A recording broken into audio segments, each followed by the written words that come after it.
All right. Well, welcome everyone to the breakout session on telehealth. Today we're going to hear from Mark Winstrom, who currently serves as the Regional Chief Information Officer for Trinity Health, which you may know as St. Alphonsus locally. So St. Alphonsus Regional Health System is part of the Trinity Health Catholic Health System. It has 93 hospitals around the country, 120 continuing care locations in 22 states.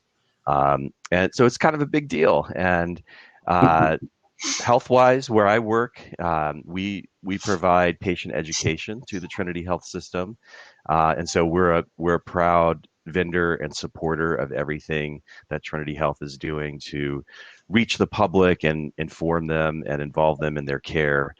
And technology obviously is playing a larger part in healthcare now, especially since the beginning of the public health emergency during this pandemic. More and more people are gravitating to telehealth because they have to. In-person care really was not as available, and it's slowly things are getting back online, but the cat's out of the bag. Telehealth is really something that patients really like. It's more convenient for them, but it still comes with its challenges. So I'm excited, Mark, to hear what you have to say about what your experience was like as uh, a strategic information technology planning person who manages all the tech. What was it like for you? Yeah, thanks, David, and good morning, everyone. Appreciate your interest in this topic. It really has been an interesting time the last year or so. Let's start, I guess, a little bit with kind of talking about what is telehealth, so that we're all kind of on the same page. So telehealth, or I actually prefer the term digital health, is really, a lot of us are used to telemedicine, which traditionally is more just that patient provider visit, if you will.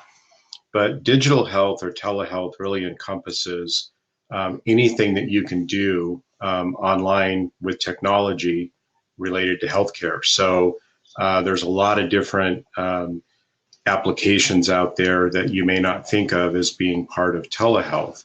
So that term covers really any healthcare related activity between a patient and a provider. So some examples of that, of course, I talked about video visits. Everybody's familiar with that. I'll talk about that's kind of a two-way, and there's also what's called an asynchronous visit, which there are some limitations in the state of Idaho that I'll talk about in an upcoming slide. That might be where you are texting or emailing with a provider, and it's kind of a one-way back and forth interaction. But also things like appointment scheduling, registration online, verifying insurance, paying your bill online. There's some real exciting technologies coming out now where if you are, for example, a diabetic, or you may have COPD or something like that, where we can actually monitor you, send you home with some hardware and actually monitor some of your health remotely. In fact, not to plug any particular solution, but you can go to Best Buy right now and they have home medical kits that we can interact with to monitor your care. So those are the kind of things that are starting to rise up to the forefront now and become realistic options for people.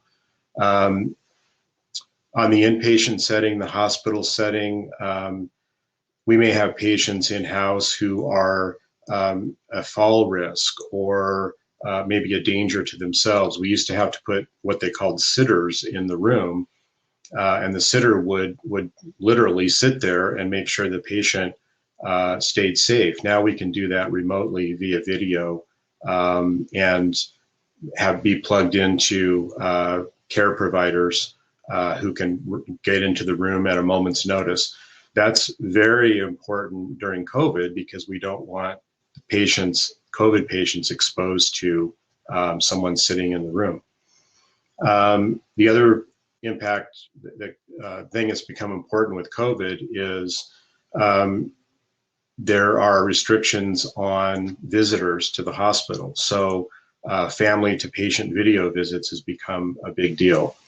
We have online interpretive services, patient education, things like that. And then, of course, thermal screening I included for both the outpatient and the inpatient side.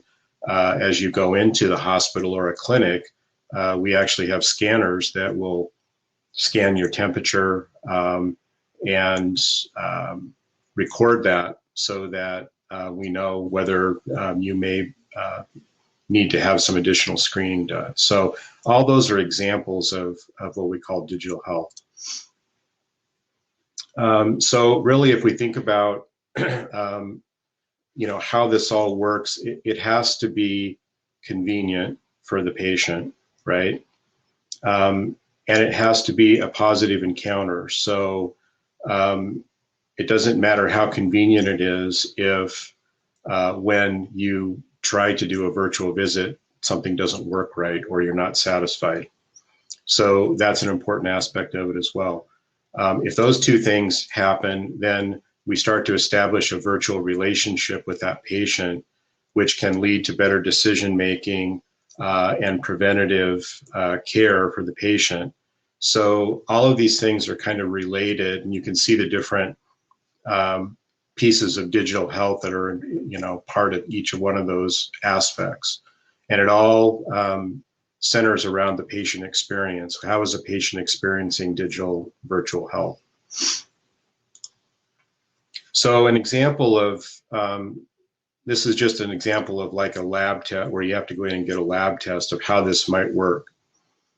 So you might have a scheduling app either on your phone or through a web app. You can go out, schedule your appointment.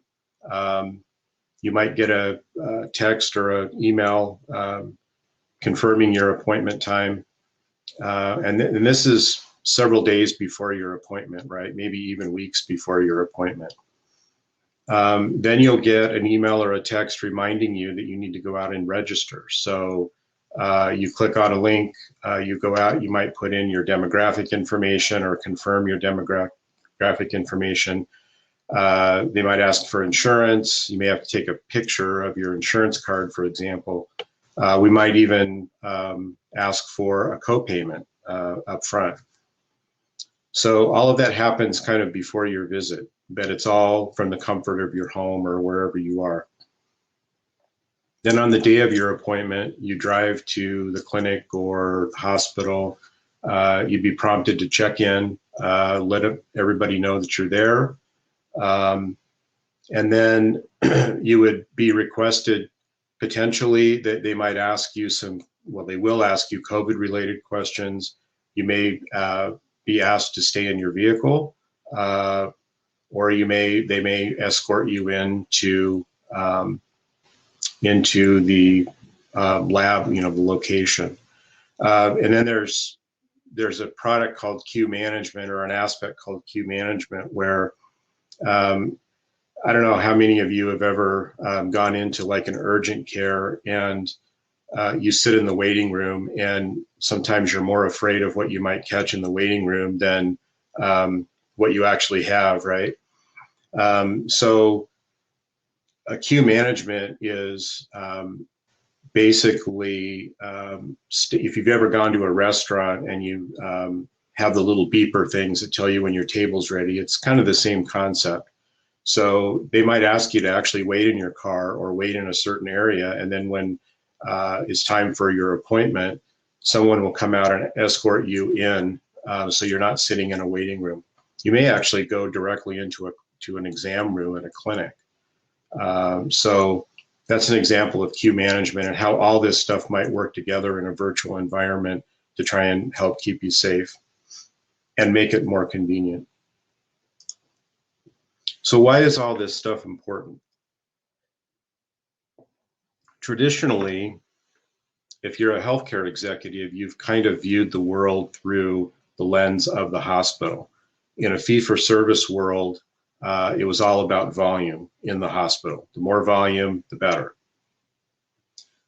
Consumers see things completely differently. They see things now through the web or websites or mobile app. The first thing that someone does when they want to find out something or schedule something or call anyone, they pick up their phone and they go to Google or wherever it is. So there's been a real paradigm shift, and healthcare executives have had to pivot and say, we have to have more of an online presence, because this is the way that our customers expect to now engage in healthcare instead of the traditional ways of engaging in healthcare. So I realize this is a little bit of an eye chart. So I'll try to recap a little bit. So if you look at different age groups, they really have very different aspects of healthcare that they place an importance on. So this youngest age group, 18 to 29, and I don't know, is that Gen Y or is that millennial? I can't ever keep them all straight. This is the generation that's grown up with technology. So they have their phone in their hand all the time. They're constantly out there. They're on social media. They're very social. Their emphasis really when they're shopping for healthcare is on cost and options. They want lots of options. They want to try and find the cheapest cost. They don't really care about physician referrals. So if their doctor says you need to go here, they'll go, okay. They'll take that under advisement, and then they'll go out and shop around, and they might be willing to travel to another city or even another state for healthcare if they can find someone online that's got better ratings or is maybe less expensive. So they're very mobile. They're very willing to go out and look around for the best deal. The 30 to 49-year-old range is, I guess, either millennials or I'm not sure which. They are more likely to have a young family. They are very cost conscious. So their emphasis is on cost over quality. They're not as willing to travel or break a referral as the youngest group, but they are still willing to do that. This is really the prime targets for virtual care, because you can do it cost effectively, you can do it conveniently. They've got children at home. It's much easier to do a virtual visit than it is to, drag the sick kids or drag yourself with your kids into a clinic or emergency room or urgent care. The 50 to 64-year-old group, I guess these are probably boomers. Their emphasis is really on quality and convenience and timely care. So they are not nearly as willing to break a referral. They're not as willing to travel. Again, they're receptive to virtual care, so it's another prime target group. But you really have to make sure that you've got good quality and it's convenient and they can get in quickly, because that's what matters to that group. And then our greatest generation, those 65 and older, they are very, very loyal to providers, and they don't really have an affinity for anything online or digital or virtual, whatever you want to call it. They really enjoy that personal interaction with their provider. And I know this from experience. And it's painful for them sometimes to try and live in this new world. They are very, very loyal. They don't want to break a referral or travel for care. They want to go to their doctor, have that in-person interaction, and that's what they value. So they are the most resistant, I'd say, to virtual care. So think about this in terms of if you are a healthcare provider and you're trying to cater to all these different demographics with your virtual health strategy, with your digital health strategy. It's very, very difficult. Okay, so let's pivot a little bit and talk about COVID. So I would say, in my experience, that digital health was enjoying moderate growth, I would say, over the last few years. Different healthcare providers have come out with different solutions, but it hasn't really taken off, maybe, and there's reasons for that that I'll get into. But then COVID hit and the world changed. People were stuck at home. They didn't want to go out. Hospitals had restricted visitor access, which I talked about before. One of the nice things that CMS did was waive some limitations for Medicare and Medicaid patients on the use of digital health. So providers can be paid the same for a virtual visit as they were for an in-person visit. That was a huge help. And then for most states, patients don't need to have an existing relationship with a provider to do digital health. Now in Idaho, there is a requirement currently on the books that if you're a patient and you don't have an established relationship with a provider who's providing telehealth, it has to be a two-way audio or video visit the first time. That's how they ensure that they're making a correct diagnosis and so forth. Other states, you can actually do what I call those asynchronous visits, where you can actually kind of go back and forth, but it doesn't have to be interactive video. But Idaho still is a little conservative that way. So that has limited growth of this somewhat in the state.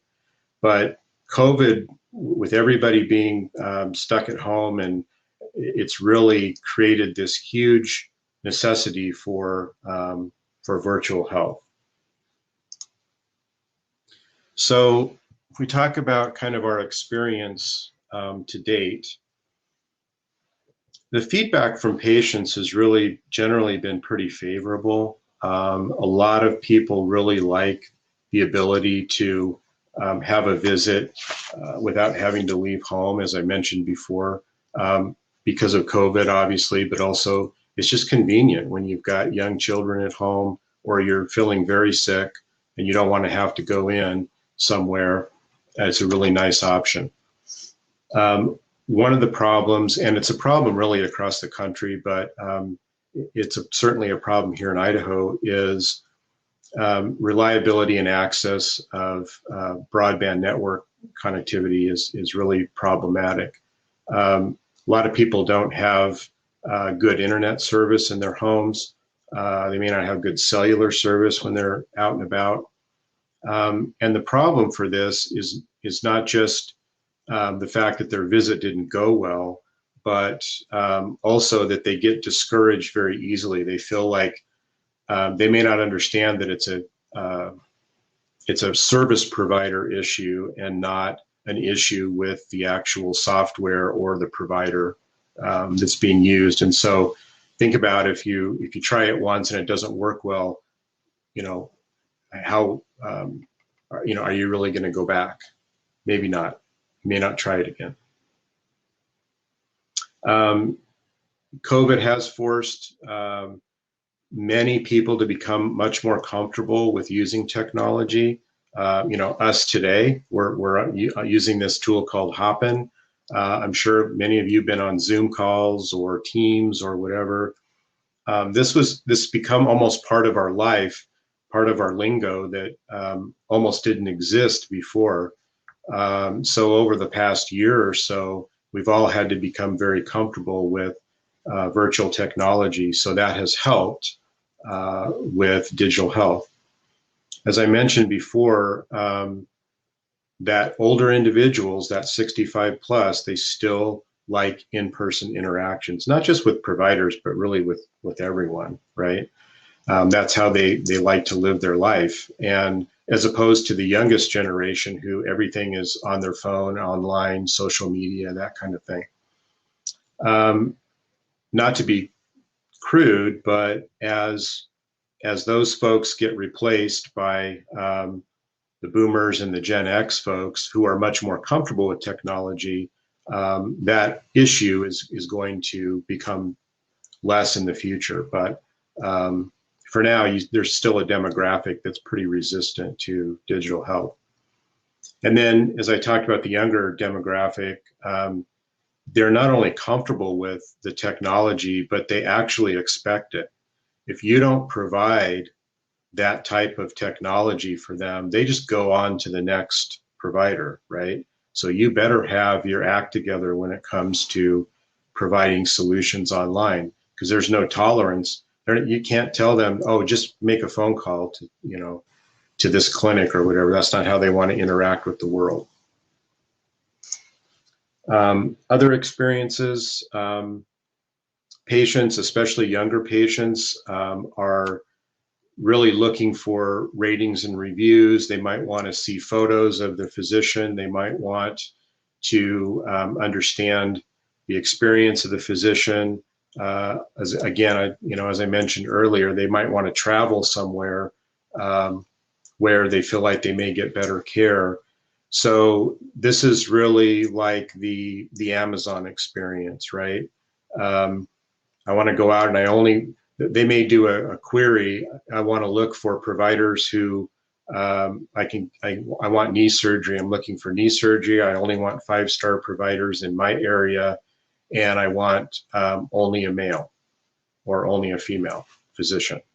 So that's the kind of things they're looking for, and so you'd better have that level of presence online, or again, they'll move on to another provider. Search engines are huge. That's think about when one of the first things that we do when we're looking to solve any kind of a problem is we go to Google, right? Or wherever your search engine is. And it's estimated that 80% of people who are looking for healthcare solutions actually go out and go to a search engine. So search engine optimization has become huge because I've seen studies, and I can't tell the exact statistics, but it's incredible that if you don't show up in the first 3 to 5 links when you do a search, it's very unlikely that you're ever going to get any traffic to your site. So healthcare providers and other companies actually pay money to search engine optimization vendors who actually make sure that your website floats to the top, right, when people do a search. Patients don't really like to create new accounts unless you can show that your application is adding value. Think about all the different applications that are out there and having to have a different account and password for all of these things. So you really need to show that you're providing value before people are going to sign up and make that commitment. Talk about a frictionless consumer experience, and that's lacking right now in digital health world, quite frankly. And I'll talk about that a little bit more here in a minute. And then patients really are placing a premium on convenience, value, and choice. And that seems pretty obvious. But the way I look at this is they're starting to shop for healthcare the way that they shop for a washing machine or for groceries, right? It really is the Amazon experience, and we're not there yet with digital health. We're not, a one button and you can place your order. But that's where we need to look to get to, because that's what everyone's used to now. And really, healthcare is becoming a commodity item, just like anything else that you buy online. So future trends, and this first one is a little scary for healthcare providers. Uh, we're anticipating that in 5 years, 50% of ambulatory care, so this is patients in clinics basically, or outpatient setting, is going to be virtual. So think about if you're a healthcare executive and you've been investing in bricks and mortar, putting a clinic on every corner, because that's what we did, right? What's going to happen with all of that when 50% of your visits are virtual? You don't need those locations anymore. Your location is basically everywhere. You're a click away from everyone. Estimated that 80 to 90% of patients are ready for virtual care today. And most importantly, they're seeking care during non-traditional hours. So you need to have providers who are willing to provide care when your clinic's not open, because that's when a lot of patients are available for their virtual visit. The 10 to 20% that aren't ready are probably that 65 plus demographic that we talked about earlier. A lot of retailers are getting into this business. Years ago, it was kiosks in retailers. So you might have gone into a grocery store, a drugstore, and seen little kiosk. They call it a kiosk, but there's a provider there, and you might be able to go in and get seen for something fairly simple, or maybe a sports physical or something like that. Retailers are actually getting into the virtual market now, because if you can tie someone in, it's not necessarily the visit, but think about like CVS or Walgreens or Walmart. They're trying to get the prescription business, right? So that's seen as a big incentive to get into that business. A lot of employers are now offering virtual care as a benefit to their employees, and actually encouraging their employees to use that as a first step, because it is less expensive and oftentimes just as effective.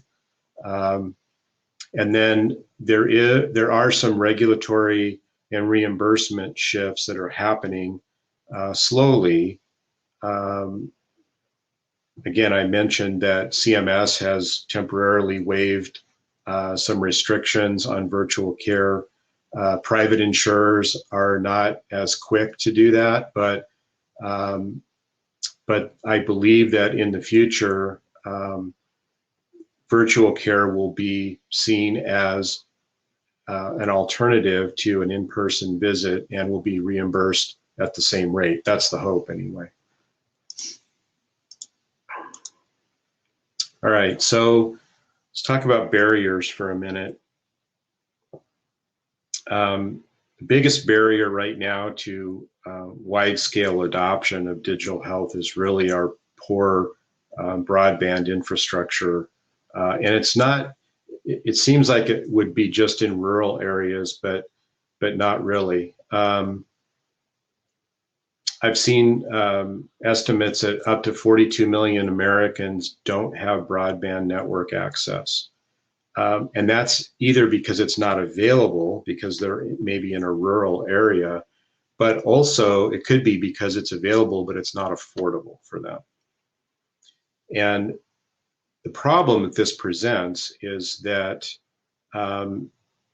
broadband connectivity is now starting to become known as a super determinant of health, meaning that if you don't have broadband network access, you're much more likely to have healthcare issues than those who do have access. And that could be just because of access to the internet. It doesn't have to be necessarily a virtual visit, but think about the folks who don't have access to this. They may be poor, they may be in rural areas, and those are the same areas that lack healthcare. If you're 50 miles away from the nearest clinic, and you don't have broadband access, how do you get your health care? Idaho telehealth laws are still pretty conservative. I mentioned that requirement that if you don't have a provider-patient relationship, that you have to do a two-way video or audio.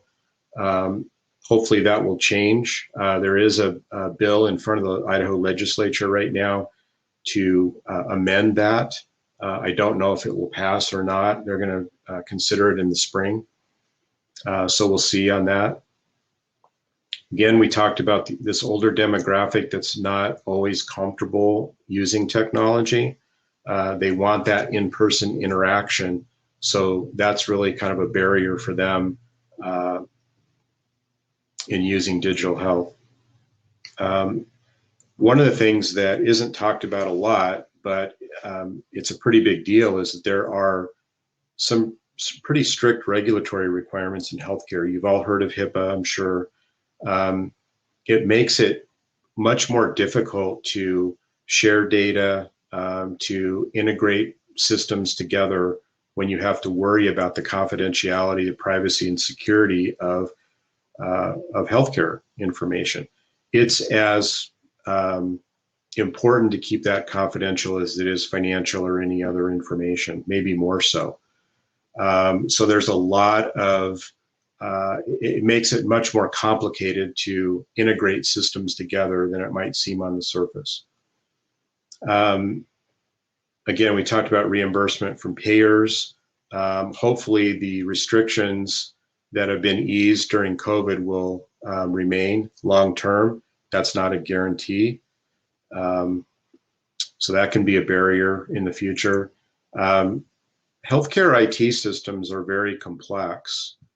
And I would say, in general, healthcare IT is behind other industries in terms of technology, because there are many systems involved in healthcare, and they are complex, and they don't like to talk to each other very well. They're often very difficult and expensive to integrate. So that plays into how do you incorporate these new digital health applications into a legacy electronic medical record. It's not always as easy as it might seem on the surface. And then I think the right now, with COVID, a lot of vendors saw an opportunity. So it was kind of everyone in the pool, right, with my digital health app. But so there's a lot of offerings out there. A lot of them are very immature. If you pick the wrong one, then you have to start over. So it's really unclear. There are some industry leaders, but it's easy to make a wrong choice, and then you're behind. So right now, there aren't any vendors that I'm aware of that have a complete end-to-end solution for patients. Most of the products are niche products. There are some EMR vendors, Epic comes to mind, that have some pieces and parts of this, but no one has the complete end-to-end that makes a seamless experience for the patient. So until that really occurs, I don't know that there's going to be wide-scale adoption for digital health. All right, so the takeaways for me is that digital health's been growing relatively slowly for a number of years. COVID was sort of the catalyst for a rapid expansion. But as you know, sometimes with rapid expansion, it's not always smooth, and there's a very crowded marketplace out there right now, and it's not real clear where some of these products are going. A lot of patients are willing to get into virtual health. Some demographics expect it. Again, as I mentioned, current solutions are niche and fragmented. and it's not really a true digital, seamless digital experience for the patient, but we're hoping that's going to improve. A significant percentage of the population in the U.S. does not have access to broadband network services. This is huge and needs to change. I don't have the answers to that, but it needs to change. And then government and private payers, insurance companies really need to embrace digital health as a valid alternative to inpatient encounters and in-person, encounters, and reimburse accordingly. So how can the Idaho Technology Council help? Really working with service providers to improve coverage and reliability of broadband and cellular service. I'm thinking that, is there a way to help subsidize that service for certain underserved people in the state? I don't know the answer to that, but it's something that may need to be explored. Certainly lobbying the legislature to be more progressive with local telehealth laws. Some of that's happening, but it wouldn't surprise me if that amendment is shot down in the spring. And then, of course, again, lobbying payers and government and payers to fully cover telehealth services. So hoping that through the connections that the Idaho Technology Council has, maybe some of these things can start to happen, and we can start to really see some wide-scale adoption of digital health post-COVID, so that this becomes a valid alternative for people to get healthcare.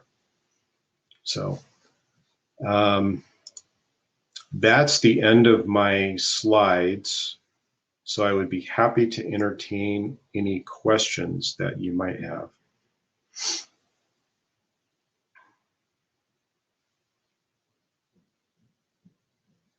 I think you might be on mute, David.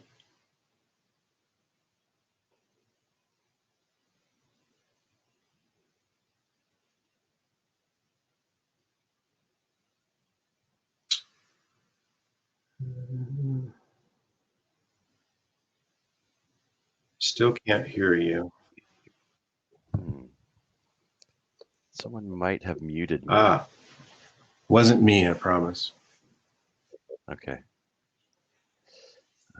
Can you hear me now? Yes. Okay, great. So the broadband issue seems really daunting because, places that need broadband, there may not be enough people there to make it cost effective for the internet service providers to provide services to those locations. So what do you think about these kind of pie in the sky things like the SpaceX Starlink satellites that might be able to provide broadband in rural areas? Yeah, I think it's intriguing. I don't know a lot about it, but clearly, as you mentioned, there needs to be incentive for service providers to make the capital investment in areas where there may not be a lot of customers. That's where I kind of got into, maybe there needs to be some sort of subsidization or something to the providers. There has to be an incentive for them to build out their infrastructure to provide that. That's why I think the SpaceX thing is, what'd you call it? The Starlink? Is that what it's called? Starlink. Yeah. That's where I think that's kind of intriguing because, obviously there's an investment already. So, but again, does that become affordable for people? It may not be. You may have the availability now, but you have to make it affordable as well. So that's really where it becomes difficult. And I don't really know what the answer is to that. It's a real problem in this country. It is, and yeah, I hope that at the federal level we start to address that, and as well as at the state level. Idaho is in a unique situation, and perhaps we can lead the way and set the example for how we might solve rural telehealth issues. Okay, so some questions coming in from the chat. Um, Here's a question from Alan about where are the needs for job seekers in technical and software development fields within digital health? And I'll just give my 2 cents here as a technology manager at HealthWise. We develop software to integrate patient education materials into digital health solutions that Mark was mentioning, and um, you know those systems are heterogeneous, diverse. There's a lot of different ways to integrate with those systems, and health IT standards like HL7 and FHIR. Those technologies and standards make it a little bit easier to integrate than it used to be, but we still need more software developers coming out of Boise State and other universities in the Idaho area, where we can hire talent to be able to come in and help us integrate with Epic and all the stuff that's moving to the cloud and Azure.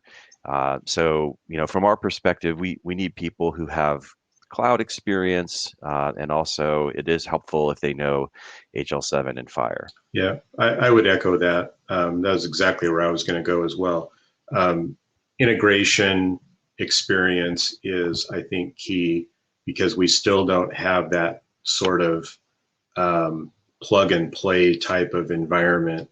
And we've got a lot of legacy healthcare systems, legacy electronic medical records that are difficult to integrate with. So, but Epic is definitely an area that a lot of healthcare providers are moving to Epic, and so that's any experience that that someone might have with integrating into Epic would be in putting in what they call their orchard, their application orchard, would be very beneficial.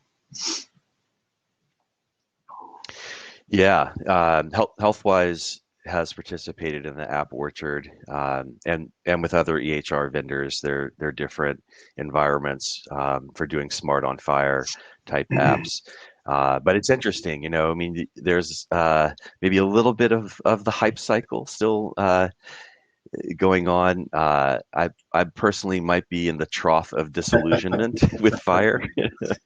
Because it's funny, you get going and then you realize, oh wow, we can't use fire to write back to the EHR. There's like 1,000 business rules that you have to fire when you do that, and so you end up doing some other integration engine like through Redox, and yeah, it requires a lot of really intelligent IT people, software developers to figure that stuff out. Yeah. So there's a couple of interesting questions in the chat about computer graphics, and this is really interesting. I hadn't really thought about this. So from Leo, the question is, are telemedical images and video conform to color management principles to ensure reliable, defensible visual experiences by providers? And specifically, he also wants to hear more about the thermal infrared scanning configurations and procedures. How are those regulated, certified to make sure that they're safe and effective for patients to receive high quality care from providers? Wow. Well, certainly not an area of expertise for me. I can tell you that, and this may not fall into the telehealth arena so much, but certainly for radiological images, we're required to have monitor systems that are a certain resolution and a lot of those are grayscale monitors that are actually regulated and calibrated on a regular basis to make sure that there aren't any artifacts or other things that might throw off a diagnosis. But of course, we do some of that remotely. But when we're talking about traditional telemedicine, like a virtual visit, that's not really the level at this point in time at which providers are interacting with patients. A lot of the visits might be like, for example, if you think you might have conjunctivitis, which is pink eye, you can, with the state of cameras today on laptops or phones or whatever, you can get a pretty good idea as a provider without having to have a calibrated type of image. So I don't, the question about being, defensible, I don't know. I don't know about that, but it hasn't been an issue in my experience to date. So. Yeah, it's interesting how many of these digital health solutions, especially digital therapeutics and things, have to go through FDA approval because it's considered like a drug or a device. Yeah, I mean, I think there's pretty good oversight on these things to really make sure that they're safe and effective, which maybe puts a little bit of burden on uh, innovators and entrepreneurs who want to get into digital health. But we want it to be safe and effective Yeah. and secure and not Yeah. hackable. So it looks like the main stage is going to be live in a few minutes. Any parting thoughts for us about what we should be asking regulators to do, maybe at the federal or state level that you haven't already mentioned? I guess just understanding that that digital health, virtual type visits are real. They're here. They are effective, and we need to treat them the same as we do an in-person visit. And from a reimbursement standpoint, from an insurance coverage standpoint, it really should be, if our ultimate goal is to try and keep people out of the hospital, because we're no longer in a fee for service environment, right? We're being paid for, healthcare providers are being paid for quality and for keeping patients healthy. And that means keeping them out of the hospital if you can. I think virtual health is a big part of that, because if it's convenient and easy and cost effective for people to do a quick visit with their provider, they're much more willing to do it. And studies have shown that if the more often that you meet with your provider, your physician, the healthier you're going to be. So if you're not putting off those visits, and so I really think that it needs to become kind of almost the first option, but it's never going to get there until it's seen that way by payers, and and the government, frankly. So I would just continue to write your congressman, whatever, Yeah. to lobby for making digital health and virtual visits really the first choice for care where we can. That's great. Thanks, Mark. And those of you who know Representative Simpson, he's a dentist. He's in the doctor caucus in the House, and he really understands these issues. And let's hope that the 20th Congress passes a telehealth law to make patients' lives better by providing this convenient access to care. Yeah. All right, I guess we got to go over to the main stage. All Thanks right. Thank everyone. you. Bye. Bye-bye.